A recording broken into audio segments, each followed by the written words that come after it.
There was once a young man named Daniel, known throughout his village for his big dreams and even bigger ideas. He would often be found beneath the great oak tree at the center of the square, eyes lost in the clouds, talking about all the things he would one day achieve.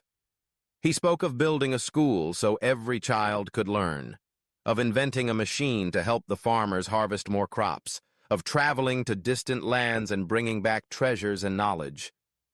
The villagers listened, sometimes with admiration, sometimes with a hint of skepticism, for they all knew Daniel's reputation. Ambitious, yes, but also undeniably lazy. Daniel's days would start late and end early. He would make plans, write lists, and sketch out grand designs, but when it came to action, he would always find a reason to delay. Maybe tomorrow, he'd say, or when the weather's better, or after lunch.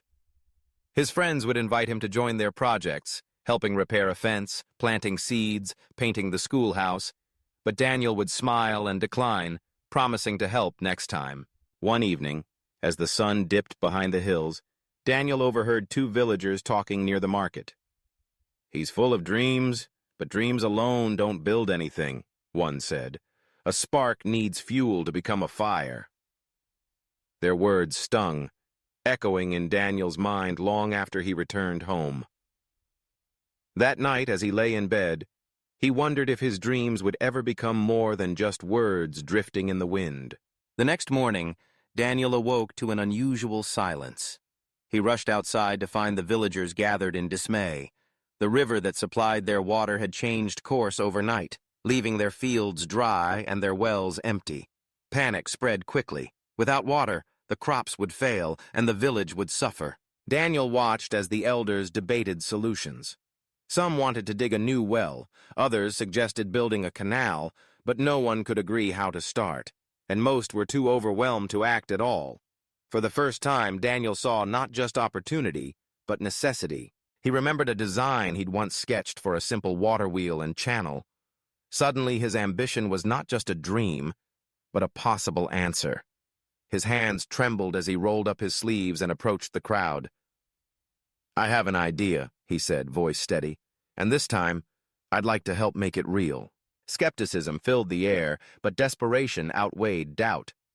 With the villagers watching, Daniel gathered a few friends and led them to the riverbank. The work was hard, muddy, tiring, and slow.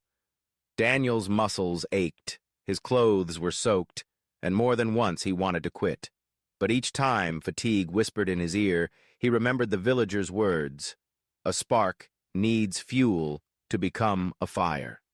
He pressed on, learning as he went, making mistakes and correcting them. Days passed. With teamwork and persistence, the villagers constructed the water wheel and channeled water back to their fields. The crops were saved, and life returned to the village. Daniel, once known only for his dreams, became known for his determination. He realized something profound. Ambition is only the beginning. Dreams are the seeds, but action, the willingness to work, to struggle, to persist, is the sunlight and water that makes them grow. From that day on, Daniel still dreamed big, but now he matched each dream with effort, each idea with action. So if you find yourself ambitious but lazy, remember Daniel's story. Let your dreams inspire you, but let your actions define you. The world is changed not by intentions, but by those who dare to turn their ambitions into reality, one small, persistent step at a time.